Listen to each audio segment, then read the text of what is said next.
Magandang hapon sa ating lahat na update sa magiging lagay na ating panahon. Umiiral pa rin ang Intertropical Convergence Zone sa may bahagi ng Southern Mindanao. Magdadala pa rin po ito ngayong gabi ng mga kalat-kalat ng pag-ulan, mga pagkidlat at pagkulog sa may Zamboanga Peninsula, Basilan, Sulu, Tawi-Tawi, pati na rin po dito sa bahagi ng Palawan. Dito naman po sa atin sa Metro Manila, pati na rin sa ibang bahagi ng ating kapuluan, easterlies o yung mainit na hangin mula sa karagatang Pasipiko yung nakakaapekto. Kaya po ngayong hapon hanggang mamayang gabi ay may mga tsansa po tayo ng mga panandaliang buhos ng pag-ulan. Sa kasalukuyan, wala nang po tayo minomonitor na low pressure area o bagyo na posibleng makaapekto sa ating bansa. Para po sa magiging lagay na ating panahon bukas, dito sa Kamaynilaan, pati na rin sa ibang bahagi pa ng Luzon, ay easterlies o maapektuhan pa rin ng easterlies o yung mainit na hangin mula sa karagatang Pasipiko. Kaya maaliwalas sa panahon yung inaasahan po natin, lalo na sa umaga. At sa tanghali naman, maaliwalas pa rin, ngunit may kainitan na po yung ating panahon. Pagdating naman ng hapon hanggang sa gabi, expect na po natin yung mga isolated rain showers o yung mga pulupulong panandaliang buhos ng pag-ulan, dala nga po ito ng easterlies. Kaya kung lalabas po tayo ng ating mga tahanan bukas, magdala pa rin po tayo ng payong, panangga na rin po ito sa matinding init ng panahon sa tanghali at sa dagliang pag-ulan sa hapon at sa gabi. Dito sa Kamaynilaan, 24 to 34 degrees yung inaasahan natin na init na posible po nating maramdaman bukas. Sa Baguio City, 17 to 25 degrees Celsius. Sa Tagaytay naman, 22 to 33 degrees Celsius.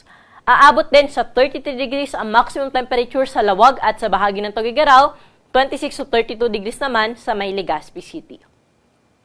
Dumako naman po tayo sa Puerto Princesa at Calayan Islands na kung saan bukas hindi na po ito apektado na Intertropical Convergence Zone. Kaya po, maliwala sa panahon na yung inaasahan natin sa may Palawan area. 26 to 33 degrees agwat ng temperatura sa Puerto Princesa at sa Calayan Islands.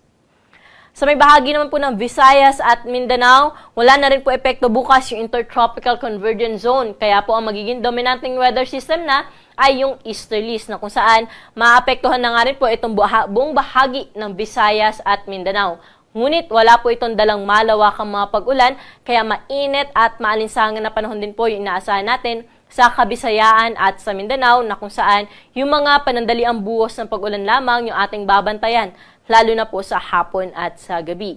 Na kung saan, meron po tayong nilalabas ng mga thunderstorm advisories na pinupost natin sa ating social media accounts, pati na rin sa ating website.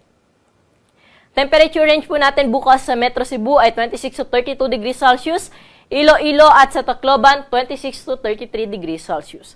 24 to 33 degrees naman sa may Zamboanga, pati na rin sa Cagayan de Oro, at 24 to 34 degrees sa bahagi ng Davao City. Sa mga kababayan naman po natin na maglalayag, magandang balita dahil wala pa rin po tayong gale warning na nakataas sa anumang baybayin na ating karagatan at generally magiging banayad hanggang sa kamtaman lamang ang mga pag-alon. Para naman sa ating 3-day weather outlook sa mga pangunahing syudad dito sa Luzon, Metro Manila, Baguio City at Legazpi City hanggang Sabado ay wala tayong inaasahan na malawakang mga pag-ulan kaya magpapatuloy po yung maaliwala sa panahon na ating naranasan. May init sa dakong tanghali at may mga tsansa ng pag-ulan sa hapon at sa gabi. Dito sa Metro Manila, air temperature po natin for the next 3 days ay nasa around 25 to 34 degrees Celsius. Baguio City, 17 to 26 degrees at sa Legazpi ay 25 to 32 degrees Celsius.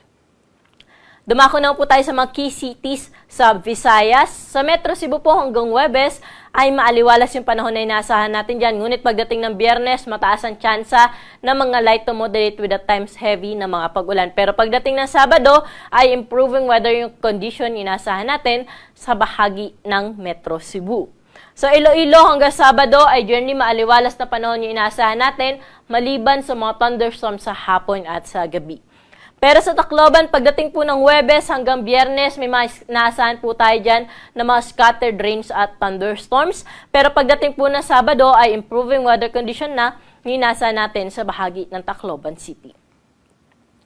Dumako naman tayo sa bahagi po o sa mga key cities natin sa Mindanao. Metro Davao, by Friday din po inaasahan natin na may mga scattered rains at thunderstorms po tayo naasahan dyan. Pero improving condition pagdating ng Sabado. Nasa around 24 hanggang 33 degrees yung temperatura na inaasahan natin sa Metro Davao.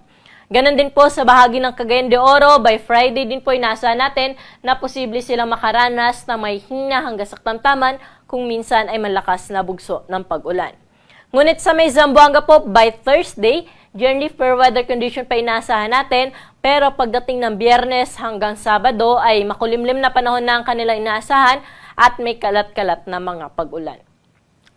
At ang araw po natin dito sa Kamaynilaan ay lulubog sa 6:09 ng gabi at muli itong sisikat bukas ng 5:46 ng umaga.